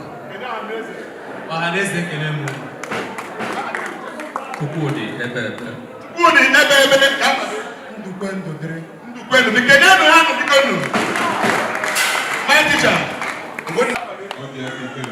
All the akọ Ikembe na Chukwu teacher. Ubike man was there. They are all teacher. Osta Ugoji teacher. Thank you so much. You can now start to serve. Then now go into our word proper. So the chicken, manage priest. Council of please come up. My PG, because they are council has come out. All the council has come out. All the council members, please come out. Give me the next 1 second. Before 1 hour, have whatever.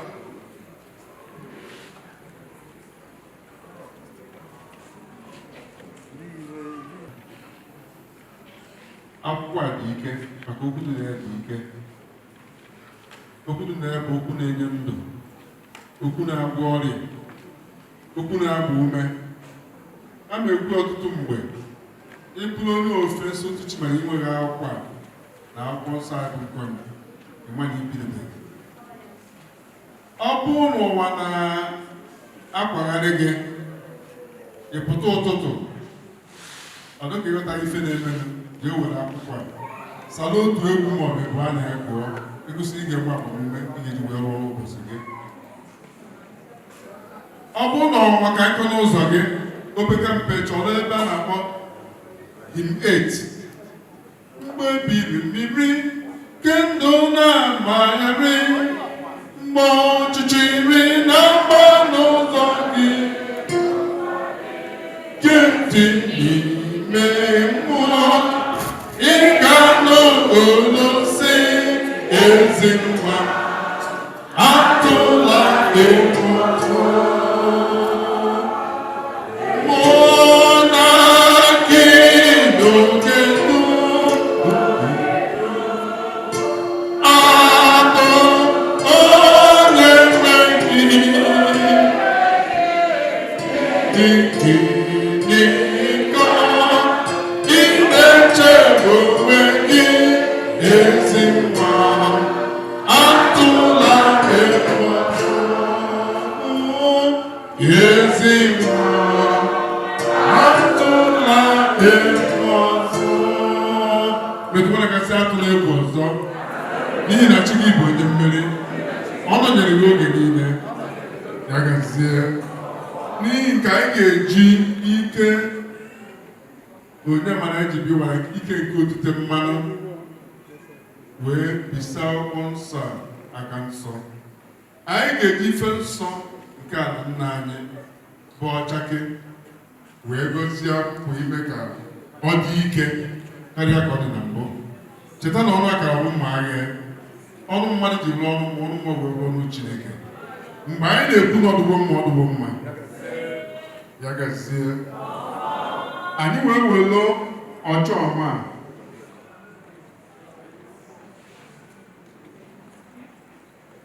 wee na-asị na anyị bidoro akwụkwọ nsọ aka bụ akwụkwọ anyị wee ruo n'ebe akwụkwọ niile dị. Dịka anyị na-ama ọchake n'elu akwụkwọ nsọ a, otu a ka ọ ga na-arụ ọrụ dị nsọ, ọrụ nzọpụta, ọrụ nnwere onwe, ọrụ agbamume, ọrụ nkasi obi nye ndị obi na-etiwa, ọrụ mmeri ụzọ nye ndị aka fa na uche fada ọcha. Ka onye ọbụla nke ji akwụkwọ a na-agwa Chineke na ụmụ mmụọ okwu ka ihe niile abụfedo mma o bu n'obi mezuru ya ụbọchị niile nke ndụ ya. Ka Chineke anyị si n'ike nke anyị, ike nke ikuku, ike nke anyanwụ na ike nke ndị mmiri, ike nke akwari ọmụmụ niile na oke ọfọ, ike oke obi niile, ike ndị ichie niile, wee bisa aka nsọ n'akwụkwọ nsọ a ka ọ rụzuo ọrụ nsọ n'ime ndụ nwoke na ndụ nwanyị ugbu a mgbe niile ebighị ebi. Excellent award. And I check here, our former PG, Nkanako Nse Nana, over the upper, Ndinechine, okay, who came with us once so. He was alone, the man alone with some priest. Like you book a cadence, a way chair, Guinea. Ike Bachiro Gige, Ghanaian religion. Agune Temper, 1. On that note, you may professor. I can't count it. He went to Master and really make peace. Or the legal case on Naga, or everyone have to come case in religion. You see him there. And today, I can recognize. On that note, I am auditing the board of trustees. Zawina, it doesn't say Okapo, to present this award to Eze-Ana as the one of the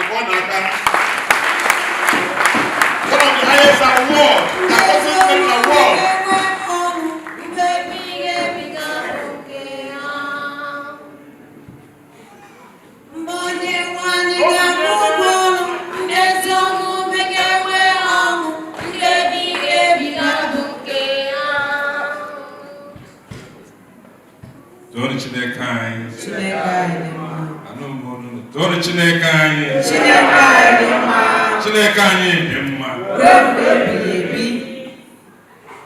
Ejim nuguta karuga wena enye ike bachiro agune chemba nke Ghanaian religion akọ amọtụtụ ihe mgbe ọ chịrị ofensa ọ gabigara ihe mana ọ dike ka ọ ndị National Council wee neruo anya n'ihe niile n'ọrụ wee si na ya ga-enye ya akara ukwe as excellent award, one of the highest award a na-enye onye rụrụ ọrụ n'ikunu nyere m eji this award na-enye to Eze-Ana Azubike excellent award of the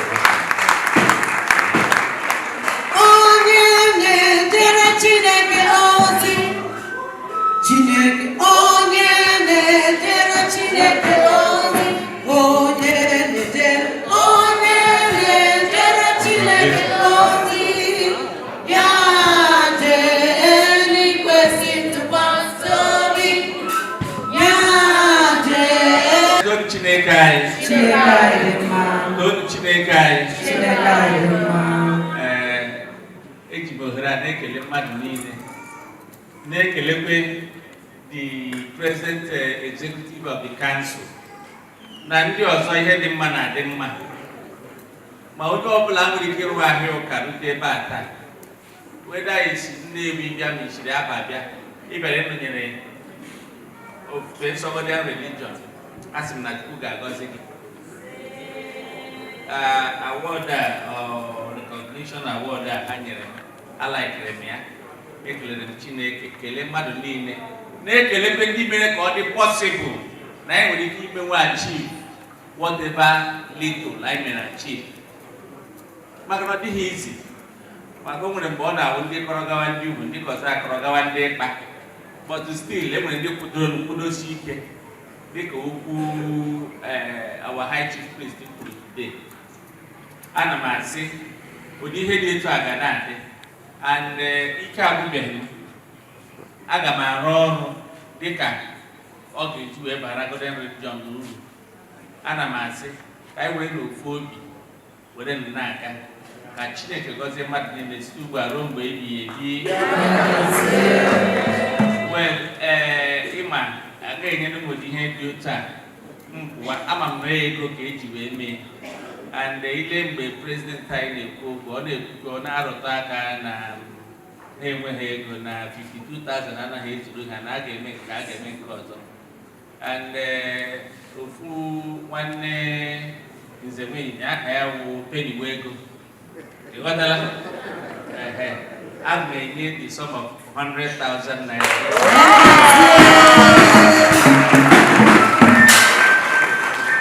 Thank you so much. The sum of 10,000 naira cash. Support to each. Ucho Kafo, Tuone Otake. And the National Merit Award. Because Otake, Tuone Otake. Standing before you today is Eze-Ana Kafo. We are giving him today National Merit Award. Goes to Eze-Ana Kafo.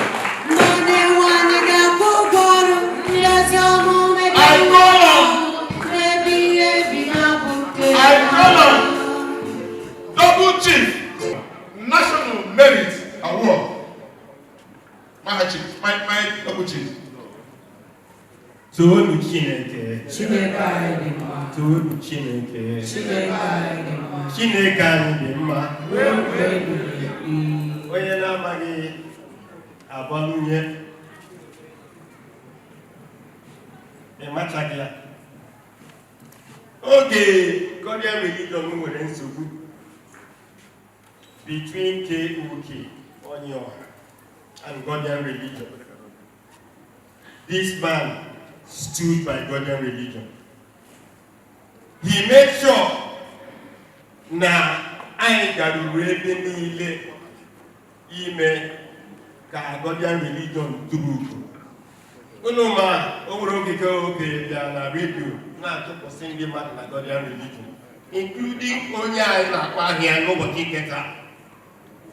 Mana through his resilience, he stood firm with the Father and with Godian religion.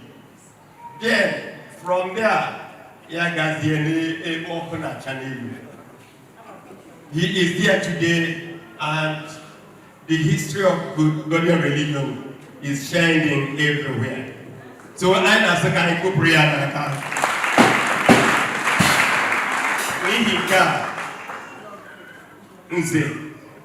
Honorable Abulanye, in recognition of all your efforts, Godian religion recognizes you today and hope that by the special grace of God that we'll move further.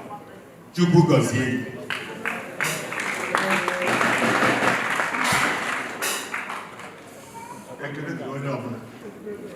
Anya ndenu mo Otake. Ozukwere m tupu ha mo Otake maka ya na-eme oke ya na-eme gịnị na-acha acha na awọdụ nke enyere m. Ugbu a ka ọ na-ebido nwụrụ. Ndị arụrụ arụ ka nwụchara ugbu a ka na-ebido nke ọrụ. I'm going to go to the National Council for 250,000.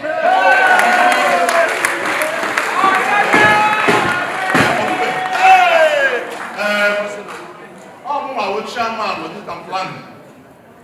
I'm going to go and get a come on, I will take a way to the water. I'm go 5 years, go 10 years. I'm going to building stuff on this year back. I'm going to go this stuff on this year back. We'll go to we can count our cost around 100,000. Got that here.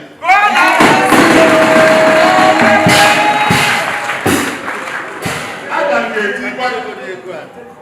Canada cost about 150,000. I'm going to pull gold and silver. I got my back. Give me a gold, silver. I got it. 1, 2, 3, 4, 5, 6, 7. About 150,000. I'll buy 56 tonight. I'm going to oh, but I stay on one on the still. I was so that there. I was also him. I get a woman wine. So can I do me? Can I tie? No, mine now. Look, it's a weapon of offense. When I connect, didn't get to that to my swine. I'm working for wine. Oh, ewuteghị m na ihe anụmanụ akanyere ya. That's 150,000 will be renewed again. That is number one. This award, when is in no, I gave you the sum of 200,000.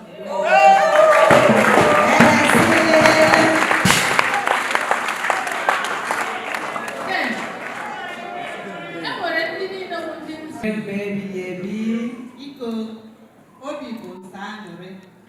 Eji m afọ ezinụlọ anadụkwunye eze nwafọ ọbara ụlọ egwu. Anyị nwapụ ụmụnne lọlọ Adaeji eje mkpa wa ụmụ eze asataghị ụmụkwazie lọlọ Ichie Eze Akaọma Jida na Igbo Ukwu. Nwa bụ nwaada ama ebe a anadụ ndị mụchara ya amụcha. Mkpaatị nna anyị mụchara ya amụcha. Oke bịara ya ezo n'ilu. So anyị nwabụ ụmụnne ya, anyị ji 100,000 wee na-asị ya.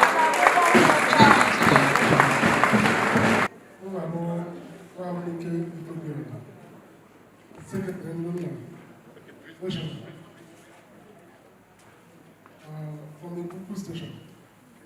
Now, 10,000 naira. When I see the name. From the Kuku station, secretary. I'm a connection I can understand. And that is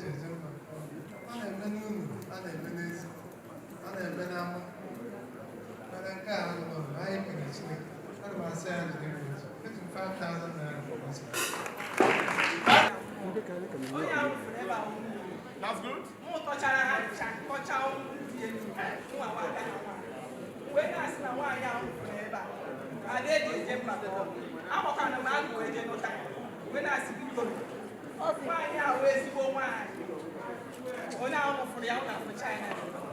Some of 10,000 naira. Onye akwụ na ọgba ebe a ụlọ ọlụọ ije nwata ọnọdụ ka mmụọ sọpụtara na omume ọ na-eme toolu Chineke maka ọ nabụghị eme mgbe ọ mụbatara ugwu ugwu ya mere ọ eziokwu ka asị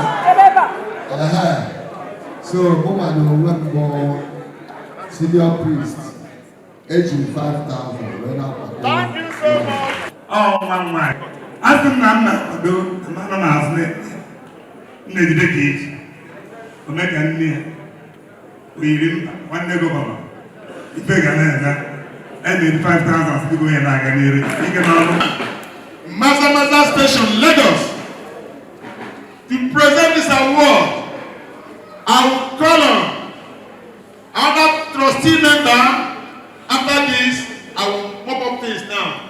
Nze one always Okafor to present this award. Just 2 seconds. Emeka Eze-Ana na-ekwe ya kpọta obere afọ na nke ego obere nwaka nkwe. Emeka Eze-Ana bụ nke enyi na Patrick igwe ihe ọsọ. Onye wawo share president Akwa Ibom retired. Ọ na-ekwu Gọdịan n'isi. Ịmụkwa ihe a na-ekwu na mmadụ wee Gọdịan bụ toolu Chineke. Mmadụ wee Gọdịan bụ ị na-eje ụka, nwa gị na-eje ụka, nwunye gị na-eje ụka, maka ọgwụ ọgwụgwọ ndị bụ Gọdịan sọsọ nyanwa na-eje ya na je na-eje ụmụ ya niile mmiri eburu ha. Onye nke anya na ụmụ ya na-eje eji m ike the National Council nyere i present this award to Emeka Eze-Ana n'ọrụ ọma ọ na-alụ. Asị ka Chineke gọzie ya ka ọ na-alụ karịa ka ọ na-alụ ugbu a na mgbe niile ebighị ebi. Ụmụ Chineke onye kwuru okwu ya wụ nwanne m nwoke Emeka Eze-Ana Nze Afọnkwe mụnwa bụ Nze Onyima second vice president sị ka m nọchite anya ya maka o si Lagos were na-abịa probably ọ ga-abịa ịmụ na the award mana ịnọchite anya ya biko he has an uncountable achievement. Okay, mention a few of them. Then secondly, He has been a pioneer member in that Lagos. Therefore, he cannot know here. I wish he see himself. He must have done more in cash presentation. Age him 20,000 naira.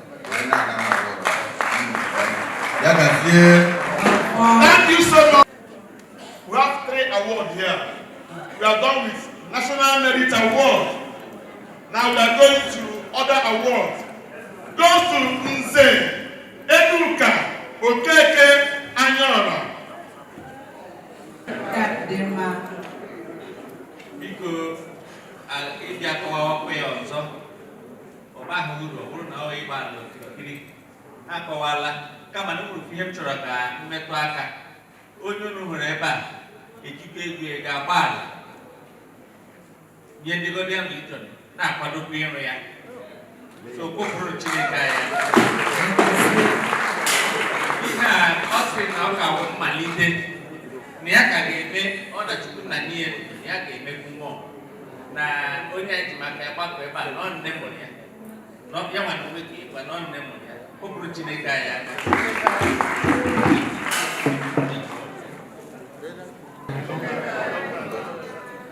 obi ụzọ ahụ ibe a na-eme taa nke a bụ izizi nna ebuti na-esi ụdị ibe a nọọ ncheta Onyima onye nwe ebe a ọ bụ ya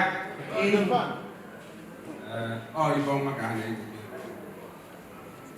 ibe ọjọọ adịghị omere dịka ọnọdụ si dị tata awọdụ e nyere m alaikiri Guardian ọ gatiri ike ka m na-ejebu amazie Guardian for past 80 years na Guardian ka m na-eje so na-anọ ntata ma awọdụ a na-enye ụlọ 500,000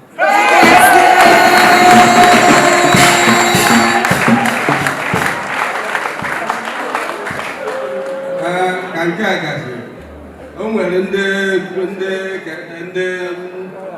ndị kwaya nọ ebe a mgbe niile ebe a na-ekwe ebe a mebiri m isi wee na-asị na m na-enye 50,000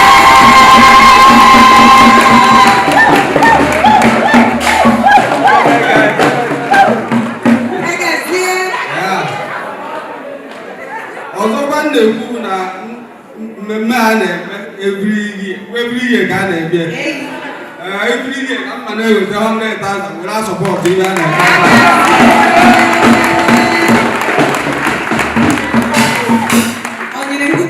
obegodu na nke a ya wee na-eje si na ya ojukwu ụmụ Chineke tonu Chineke anyị dị mma asịrị n'ọrụ dị mma ka a na-eme n'ome abịa na onye mere ife ọma mmadụ na-emeri ife ọma maka na o nwere ndị emeri ife karịa Guardian Legion mere ife karịrị nke emeri nna anyị ugbu a mana n'ụbọchị taa ha dụ ka anụ bujọ ga-emeri ebe ọfịa obere ife ka Guardian Legion merie o wee ṅụọ iyi na ọ ya echefunata Guardian Legion na ndụ ya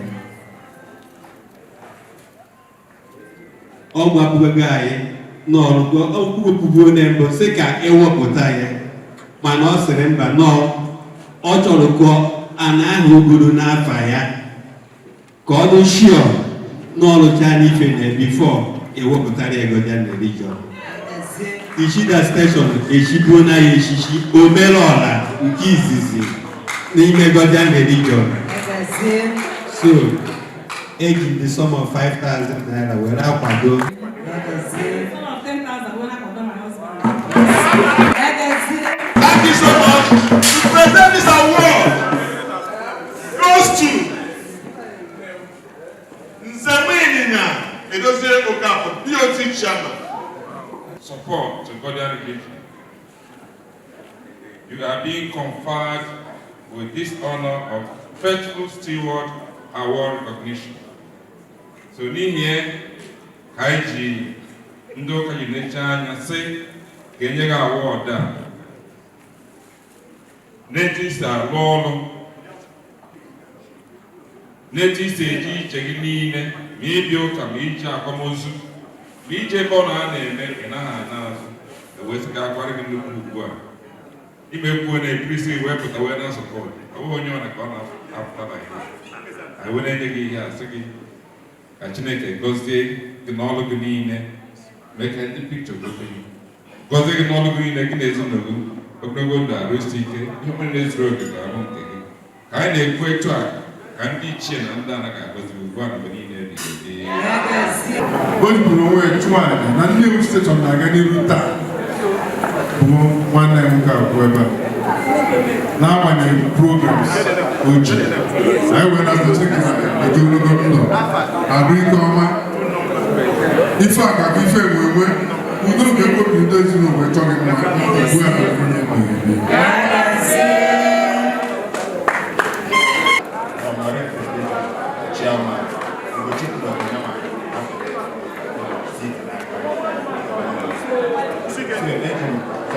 Some of 10,000 naira to support the children. The next in our world, the year will be. The next in our world.